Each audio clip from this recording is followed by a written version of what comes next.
Hi, I'm D.R.C. Raming, Chairman of the National Sport Academy Committee. The purpose of this report is to explain how the National Sport Academy Council will develop the National Sport Academy and all of the associated parts of it to take our athletes from grassroots to elite level. Of course, this will not be done in a vacuum. We have to look at the three autonomous bodies that are responsible for sports in the country. That is the Bahamas Olympic Committee, the new National Sport Academy Council, and the Ministry of Youth, Sports and Culture. The Bahamas Olympic Committee has a very clear role: to commit to the development of athletes and to support the development of sport for all programs and high-performance sport in the Bahamas, to participate in the training of sports administrators by organizing educational programs, to ensure that athletes from their respective nations attend the Olympic Games. It's important to note that only an NOC is able to select and send teams and competitors for participation in the Olympic Games. This means that the Bahamas Olympic Committee plays an extremely important role. The role of the MOYSC is a little bit different. The building of new venues, the maintenance of existing venues, and the administration of national grassroots programs in New Providence, Grand Bahama, and the Family Islands. By administration, I mean things like scheduling, human resources, facilities management, and event planning. Now, how will the Ministry of Youth, Sports and Culture grassroots programs be staffed and funded? National federations will provide volunteers and paid coaches. These will be funded by BOC development grants, private sponsors, and the requirement that a percentage of the government grant the federations receive now go towards development. If national federations do not cooperate, other viable sports associations will be given a chance to host programs. And that brings us to the role of the National Sport Academy Council. In a nutshell, the NSA Council is responsible for optimizing the country's resources to meet the 10,000 developmental hours an athlete requires to be consistently competitive at a world level in most sports. And so that's the development triangle that we will be talking about in this report, and how the NSAC will develop to make this a reality. In the fall of 2013, a pilot program was launched at the Carmichael Athletic Center in Flamingo Gardens. Over 200 children took part in after-school programs for 8 weeks in the sport of judo. The ministry provided the venue and the administration, and the BOC provided instructors and safety mats.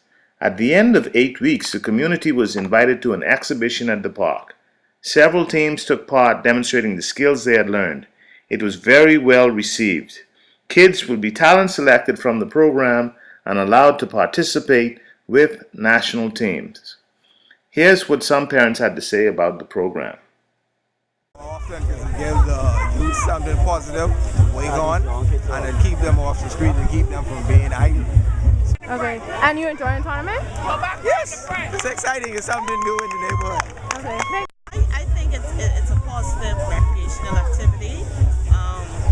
It takes away from doing anything negative because it's after school, so during that period where, especially if the parent is not at home between 3 and 5, comfortable knowing they're actually doing something positive that have a positive impact on their life.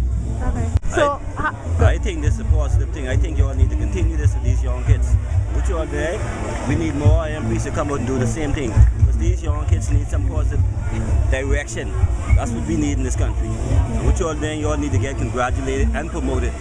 Thank you. all right. Well, at least I think it's good for the children because it's something for them to do after school instead of just, hanging out. They have nowhere to go. Something to do. It's positive, and I could say the children look forward every afternoon to come out to judo, and they're willing to listen and to learn. It's not easy for some, but they're getting it.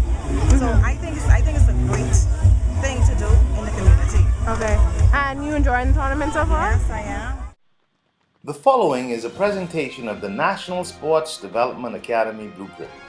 The NSDA is the most effective means of addressing the government's agenda to develop a nationally funded training program to ensure that all sports talents throughout the Bahamas have an opportunity to develop their full potential.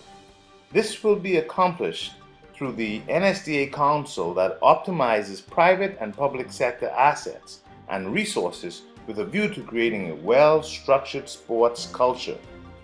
The benefits of a well-structured sports culture are well known, and they include, but are not limited to, a reduction of crime, a more disciplined culture, and a sports industry that has an economic value.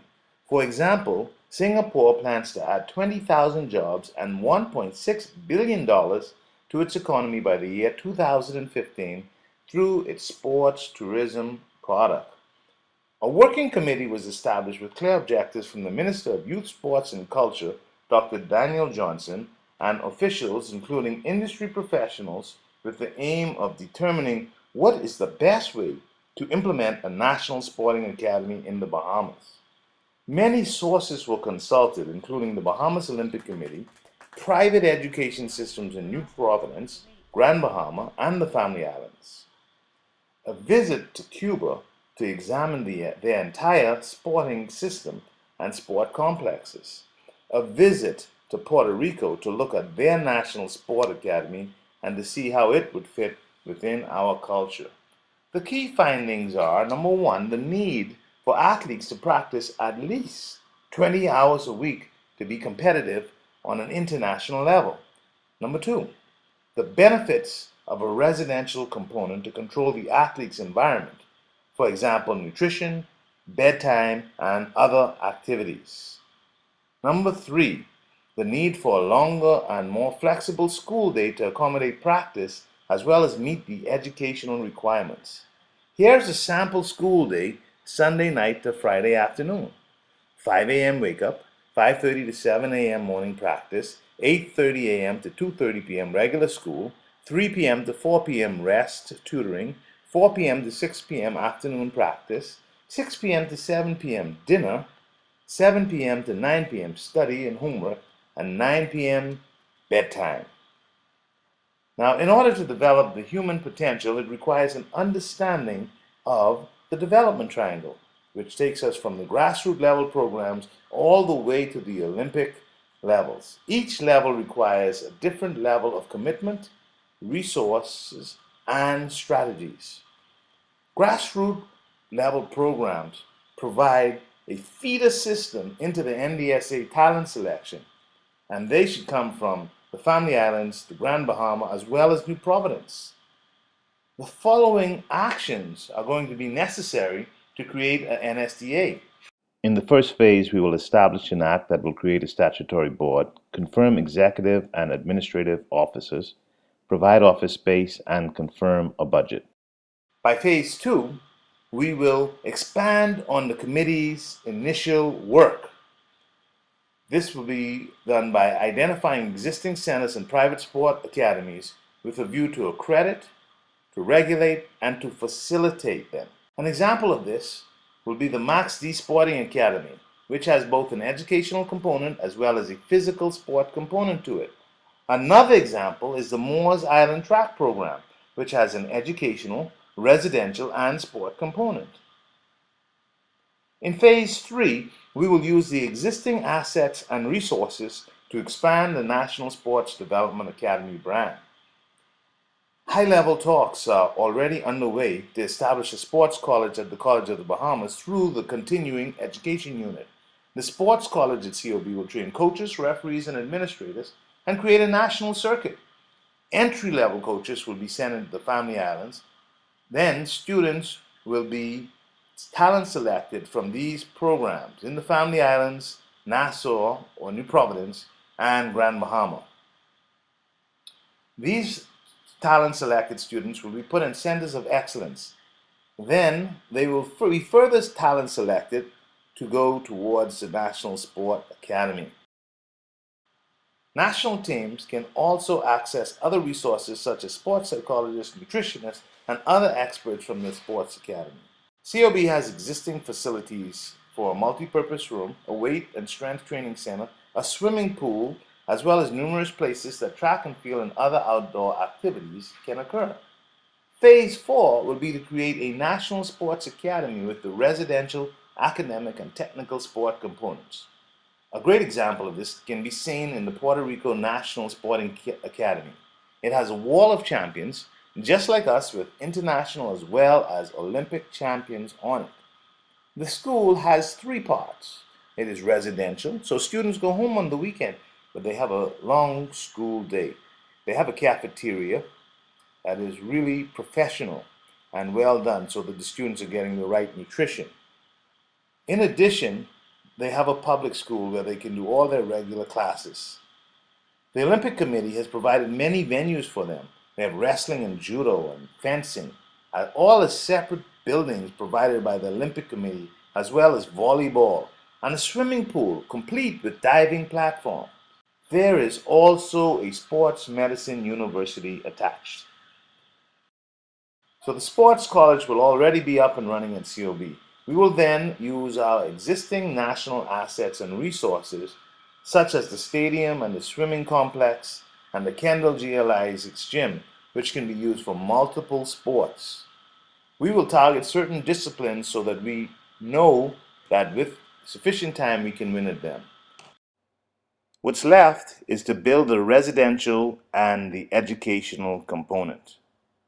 A massive media campaign will have to be undertaken consisting of internet, television, radio, newspapers, and magazines, both traditional as well as social media. As was previously stated, an act must be established to ensure the autonomy of the National Sport Academy Council. The Council will report to the Minister of Sport.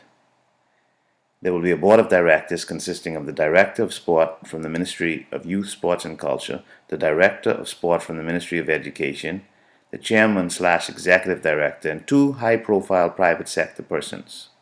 The executive team will consist of an executive director, a deputy director, and a full-time office administrator. The Coaches College, private academies, and a National Sport Academy will report directly to this executive team. Centers of Excellence will report to the National Sport Academy.